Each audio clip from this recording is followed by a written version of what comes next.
Hello बच्चों, welcome to my YouTube channel सबकी पाठशाला। और आज हम क्लास 10th का इकोनॉमिक्स का chapter 2 sectors of the Indian economy जो है वो स्टार्ट करने वाले हैं।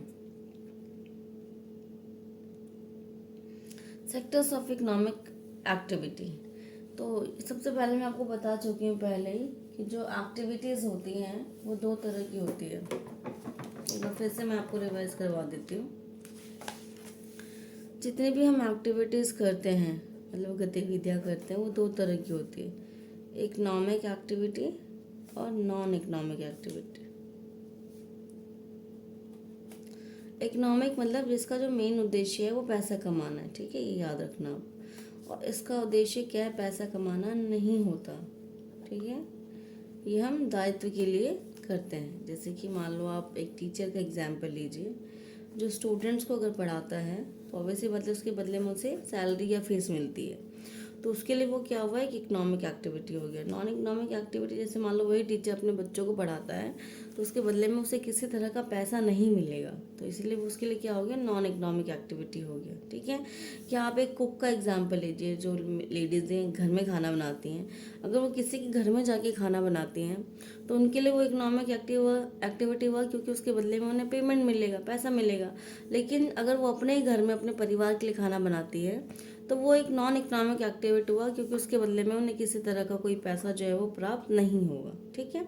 इसके अलावा अगर हम बात करें सेक्टर्स की, तो देयर आर 3 सेक्टर्स। 3 सेक्टर्स होते हैं आपके। सबसे पहले आपका होता है प्राइमरी सेक्टर, ठीक है। सेकेंड है आपका सेकेंडरी सेक्टर।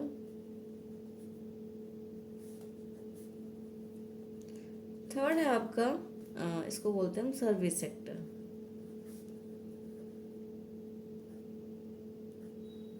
ठीक है बच्चों।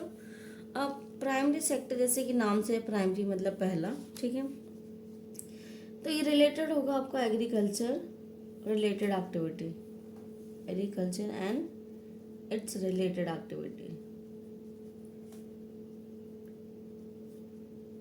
जैसे खेती करना हो गया आपका, बगीचा हो गया, बागवानी करना हो गया, ठीक है। मधुमक्खी पालन हो गया, मुर्गी पालन हो गया, मच्छी पालन हो गया, मतलब फिशिंग वगैरह ये सब। अगर हम सेकेंडरी सेक्टर की बात करें तो इसमें सारे आते हैं मैन्युफैक्चरिंग वाले, मैन्युफैक्चरिंग एक्टिविटीज़, यानी इसमें आ जाता है सारी की सारी ऑल इंडस्ट्रीज आपकी,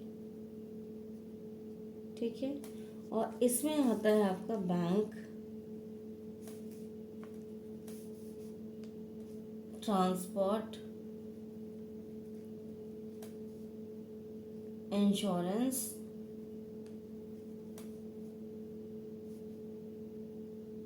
टीचर्स, डॉक्टर्स, ये सब इसके अंदर आ जाते हैं, ठीक है। चलिए अब एक बार बुक से पढ़ते हैं। देखो बच्चों, जो शॉर्ट नोट होंगे ना, अब इतना सारा लिख करके प्रोवाइड करना थोड़ा सा डिफ़िकल्ट है मेरे लिए भी, ठीक है। और जो बच्चे मेरे पास पढ़ते हैं उन्हें पहले से पता है कि मैं ऑफलाइन क्लासेस भी देती हूँ, तो इतना टाइम नहीं होता है। बट जो इम्पोर्टेंट क्वेश्चन है 3 और 5 मार्क्स के, या जो प्रीवियस ईयर क्वेश्चन हैं, वो आपको अलग से एक मतलब मिल जाएगा, एक अलग क्लास मिल जाएगी उसकी, जिसमें आपके सारे इम्पोर्टेंट क्वेश्चन होंगे जो इस चैप्टर के बन रहे हैं और जो पेपर में जनरली पूछे जाते हैं, ठीक है। इसके अलावा जो शॉर्ट नोट्स हैं वो तो आप, मैं हर बार ये बोलती हूँ, पैटर्न बहुत चेंज हो चुका है, इंटरनल क्वेश्चन ज़्यादा आते हैं अंदर से, तो जो मैं पढ़ते हुए अंडरलाइन करवाती हूँ, या जैसे मैं नोटबुक में समझाती हूँ, आप उसको अपने नोट्स में लिख लो, नोट में, ठीक है, ताकि जब आप पढ़ो तो आपको मतलब उसको एक बार रिवाइज कर सको, ठीक है। इसके अलावा आपके पास वीडियोस तो हैं ही, अगर आपको कभी भी दोबारा समझना है तो आपसे दोबारा सुन सकते हो, और इससे आप मल्टीपल टाइम रिवीजन भी कर सकते हो, ठीक है। Let us look at these pictures. You will find that people are engaged in various economic activities. Some of these are activities producing goods, some other are producing services. These activities are happening around as every minute, even as we speak. How do we understand these activities? One way of doing this is to group them, classify them using some important creation criterion. This groups are also called sectors. अब देखो ये picture से इसी के बारे में बताया कि इस पिक्चर में हमें क्या दिखाया गया है, अलग अलग इकोनॉमिक एक्टिविटीज़ दिखाई गई हैं जो कि अलग अलग सेक्टर से रिलेटेड है। प्राइमरी सेक्टर हो गया आपका, सेकेंडरी सेक्टर हो गया, सेकेंडरी सेक्टर हो गया, सेकेंडरी सेक्टर हो गया, ये आपका मैन्युफैक्चरिंग सेक्टर हो गया, यानी कि secondary sector, service sector, service sector, primary sector, service sector हो गया ये आपका, और ये आपका सेकेंडरी सेक्टर हो गया।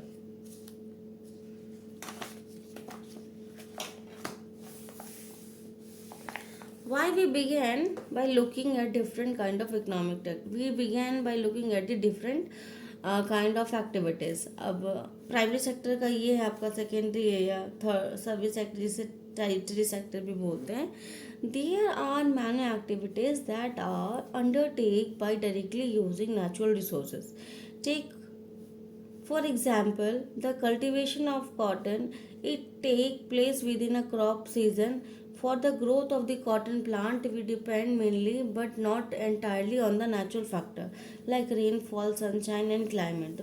The product of this activity, cotton, is a natural product. Similarly, in the case of an activity like dairy, we are dependent on the biological process of the animal and the availability of the fodder. The product here, milk, also is a natural product.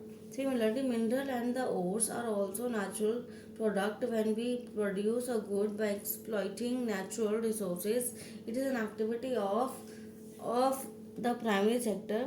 Why primary?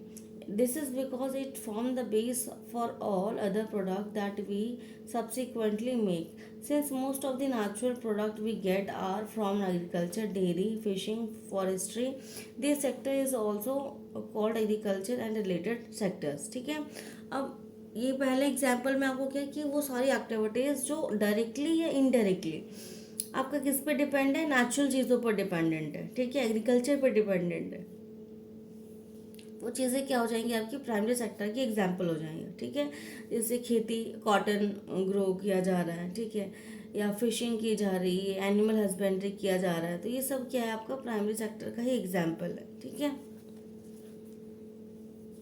या forestry की जा रही है, तो आप एक काम करना, इसको ना लिख लेना नोटबुक में, ताकि कभी मान लो अगर आपसे एग्जाम्पल दे के पूछ ले कि बताओ कौन से सेक्टर का है, तो आपको पता होना चाहिए।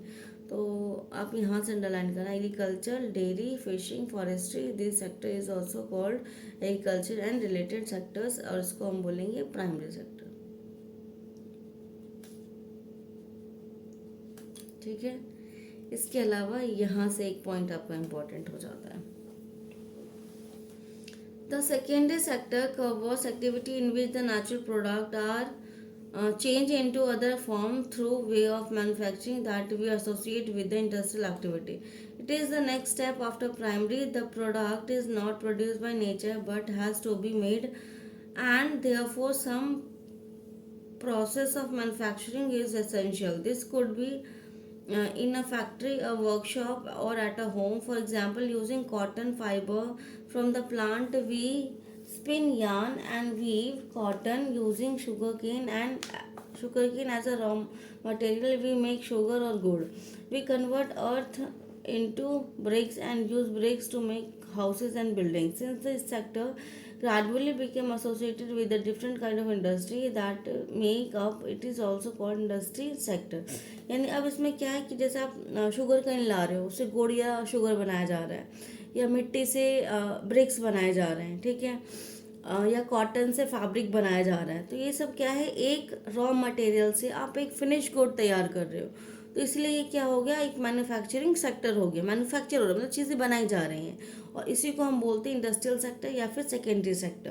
अब अगर हम टेरिटरी सेक्टर की बात करें, तो टेरिटरी सेक्टर में जिसे हम सर्विस सेक्टर बोलते हैं, वो ये करता क्या है, प्राइमरी और सेकेंडरी सेक्टर को ये अपनी सर्विसेज देता है, और जैसे जैसे प्राइमरी सेक्टर और सर्विसेज सेक्टर डेवलप करेगा, वैसे वैसे सर्विस सेक्टर की भी जो डिमांड है वो बढ़ेगी।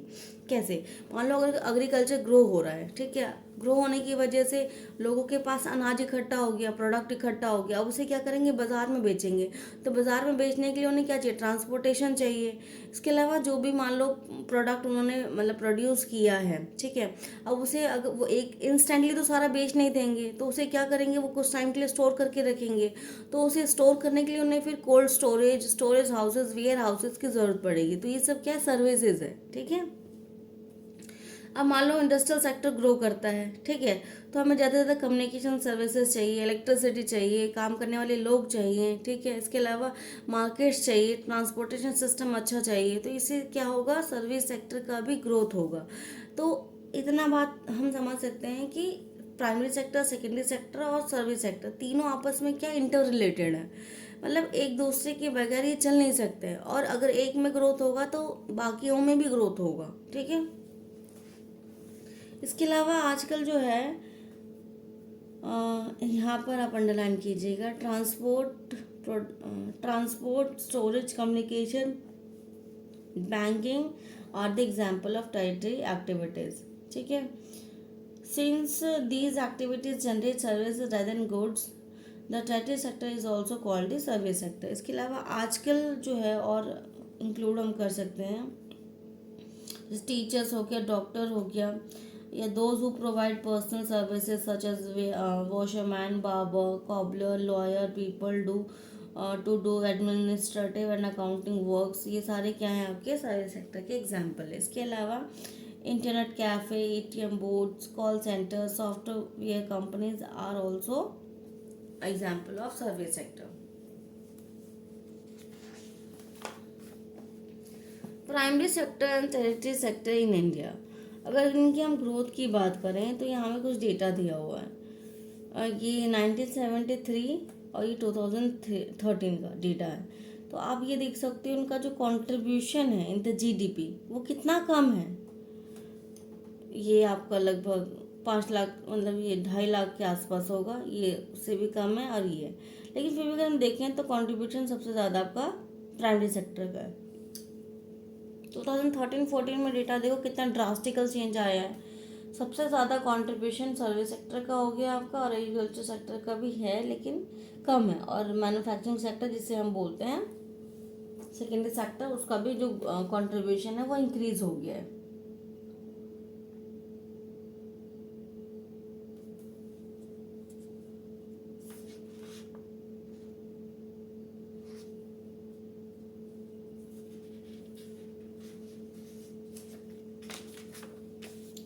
कंपेयरिंग द 3 सेक्टर्स, अगर हम तीनों सेक्टर्स का कंपैरिजन करें तो क्या देखते हैं, the various production activity in the primary sector and service sector produce a very large number of goods and services. Also, the 3 sector have a large number of people working in them to produce these goods and services. The next step, therefore, is to see how much goods and services are produced and how many people work in each sectors. In the economy, there could be one or more sectors which are dominant in terms of total production and employment, while other sectors are relatively small in size. How do we count the various goods and services and know the total production in the each sector? With so many thousands of goods and services produced, you might think that this is impossible task. Not only would the task be enormous, you might also wonder how we can add up car and computers, nails and furniture. It would not make sense. You are right in thinking so. To get around these problems, economists guessed that the value of goods and services should be used rather than adding up the actual number. यानी कि जब हमें ये देखना होता है कि तीनों ही सेक्टर्स में कितना प्रोडक्शन हुआ है, तो हम हर एक क्वांटिटी को नहीं गिनते हैं कि हाँ भाई कार कितने बने, शर्ट कितने बने हैं, पैंट्स कितने बने हैं, ठीक है, मशीनें कितनी बनी हैं, कील्स कितने बने। एक जो देश में हम बात करें तो सुई से लेकर के हवाई जहाज तक चीज़ें बनाई जाती है, उन सबको काउंट करना पॉसिबल नहीं है। तो हम क्या करते हैं, उनकी वैल्यूज़ को देखते हैं कि हाँ भाई कितने का कोई चीज़ बनाया गया है, ठीक है, मतलब कितने की बिक रही है, उस हिसाब से हम क्या करते हैं, उनको एडअप करके फिर टोटल निकाल लेते हैं कि तीनों सेक्टर में कितना प्रोडक्शन जो है हुआ है। Remember, there is one precaution one has to take. Not every good or services that is produced or sold need to be counted. It makes sense only the include of final good and services. यानी हम क्या करते हैं, केवल final goods and services को ही include करते हैं। क्यों करते हैं? क्योंकि जो अगर हम इंटरमीडिएटरी गुड्स को इंक्लूड करेंगे तो उससे अल्टीमेटली क्या हो जाएगा, डबल काउंटिंग हो जाएगी। अब वो कैसे होती है, अब यहाँ समझिए। सबसे पहले हम यहाँ पर जीडीपी को समझते हैं। जीडीपी क्या है, तो आपको फुल फॉर्म पता होना चाहिए। जीडीपी ग्रॉस डोमेस्टिक प्रोडक्ट होता है, ठीक है। एक वर्ड आएगा यहाँ पे आपका फाइनेंशियल ईयर, वो क्या होता है? 1 अप्रैल से 31 मार्च का जो समय है वो फाइनेंशियल ईयर हम इंडिया में काउंट करते हैं। जैसे अभी आपको जो फाइनेंशियल ईयर चल रहा है वो चल रहा है 1 अप्रैल 2023 से, ये ख़त्म कब होगा? 31 मार्च 2024 में, ठीक है। तो ये फाइनेंशियल ईयर चल रहा है। तो हम क्या देखते हैं, अगर इसी साल का हम लेते हैं तो प्राइमरी सेक्टर में कितना प्रोडक्शन हुआ है। सपोज करो आप 2 लाख का हुआ है सारी चीज़ें, मान लो एक एग्जांपल लेते हैं। सेकेंडरी सेक्टर में कितना हुआ है, मान लो आप यहाँ पे ले लो आप 4 लाख का हुआ है प्रोडक्शन। इतना नहीं होता बच्चों, मैं सिर्फ एग्जांपल दे रही हूँ, ज़्यादा होता है। सर्विस सेक्टर की अगर हम बात करें तो वहाँ मान लो आपका 6 लाख हुआ है, ठीक है। तो टोटल हो गया आपका 12 लाख। तो हम क्या कहेंगे कि जो 12 लाख है वो क्या है? जीडीपी है, जिसे हम एक नॉर्मल भाषा में नेशनल इनकम भी बोलते हैं, यानी किसी भी देश का आय, इनकम, ठीक है। अब जो गुड्स हम यूज़ करते हैं वो 2 तरह का होता है। एक होता है फिनिश गुड, एक होता है इंटरमीडिएटरी।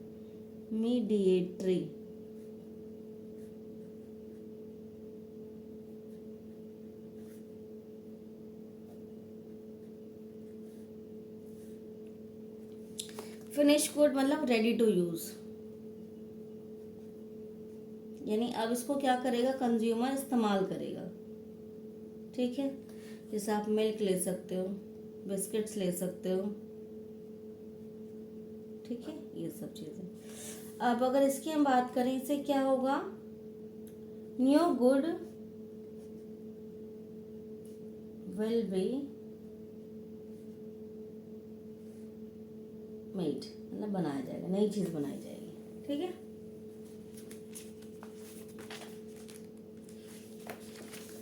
अब यहाँ पर मान लो फार्मर है एक, ठीक है। फार्मर ने गेहूं को, वीट को बेच दिया एक्स, ठीक है। अब एक्स है मान लो कोई मिल वाला, तो उसने मिल वाले को बेच दिया, ठीक है। अब ये मिल वाला क्या करता है, वीट को किस में कन्वर्ट कर देता है? वो फ्लावर में, यानी आटा में, ठीक है। अब इस फ्लावर को मान लो 2 लोग खरीदते हैं। ये एक व्यक्ति है मान लो ए, और ये एक व्यक्ति है मान लो आप बी, ठीक है। अब इसने क्या किया, आटे को कंज्यूम किया, कंज्यूम वो किसी भी फॉर्म में, मान लो रोटी बनाई, कुछ भी करा, ठीक है। यानी इसने क्या किया, सेल्फ यूज किया, मतलब अपने लिए और अपनी फैमिली के लिए, ठीक है। अब इसने क्या किया, आटा तो लेकर आया, लेकिन उस आटे में इसने क्या किया, शुगर, जो फ्लावर लेके आया वो फ्लावर, उसने शुगर ऐड किया, ठीक है। और भी चीज़ें ऐड करके उसने क्या कर दी, बेक कर दिया। बेक करने के बाद उसने उस फ्लावर से क्या बना लिया है, बिस्किट्स बना लिए, ठीक है। अब इन बिस्किट्स के मान लो उसने क्या बनाया है, 4 पैकेट बनाए हैं, ठीक है। अब अगर हम बात करें यहाँ पर कि 8 रुपये का किसान ने इसको बेचा, इसने 8 रुपये प्लस 2 रुपये अपना खर्चा लगा करके आटा कर दिया 10 रुपये का। इसने 10 रुपये में आटा खरीदा। अब इसने क्या किया, फ्लावर तो खरीदा भैया ने 10 रुपये में, ठीक है, 10 रुपीज़ का, और चीज़ें एक्स्ट्रा जो भी उसने लगाए उन सब का कॉस्ट मान लो उसने 5 रुपये रखा, ठीक है। अब जो उसने एक पैकेट तैयार किया वो मान लो आप 15 रुपये का है, ठीक है, 1 पैकेट आपका, ठीक है। अब उसने 4 पैकेट बनाए। अब वो सोचता भाई मेरी इतनी तो मेहनत लगी है, वो मान लो अपने लिए 2 रुपये का मार्जिन रखता है और 15 में 2 रुपये प्लस करके 17 रुपये जो है उसके हो जाते हैं। अब वो 4 पैकेट 70 रुपये का भेज देता है, उसे कितने रुपये मिलेंगे, 68 रुपीज़, ठीक है। यानी कि अब यहाँ पर हम समझें तो फाइनल गुड क्या है, इसके लिए आटा फाइनल गुड है क्योंकि वो उसको खुद यूज़ कर रहा है, कंज्यूम कर रहा है। लेकिन इस व्यक्ति के लिए जो आटा है वो एक इंटरमीडिएटरी गुड है, क्योंकि वो उस आटे का इस्तेमाल कर रहा है बिस्किट बनाने के लिए। तो जब हम नेशनल इनकम या जीडीपी निकालते हैं तो हम क्या करते हैं, केवल फाइनल गुड एंड सर्विसेज को ही लेते हैं।